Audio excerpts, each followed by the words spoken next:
The world does not define prosperity the same way God defines prosperity. It's in that language we use commonly. We exactly think about the same things when we're using them, but God's word speaks differently.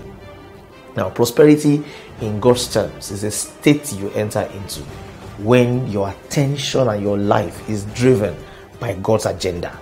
Now, this is very different from the way we have seen it. It has nothing to do with I, me, want. It has everything to do with a God center that allows you to organize your life around God and the things of God. The Bible says this is the nature of somebody who will be prosperous. He does not walk in the counsel of the ungodly. He doesn't stand in the path of sinners. He doesn't sit in the seat of discomfort, but his delight is in the law of the Lord. And in this law, he meditates day and night.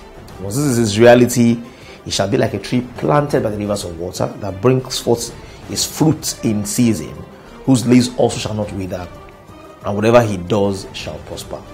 True prosperity is an after effect of daily study and meditation on God's word. True prosperity is not what the world sees as prosperity. So when the world says, when you have a car, you have a house, you have $1 million, you're prosperous, that's not God's perspective. God's perspective is you can't truly be prosperous until God's word becomes the central core of your life, around which everything else revolves.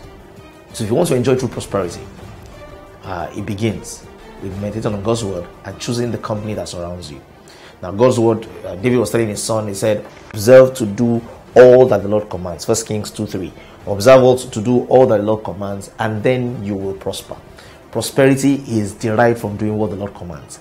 If you can't hear what God is commanding, if you cannot obey God's instructions, whatever you achieve, whatever you acquire is not defined as prosperity in God's way.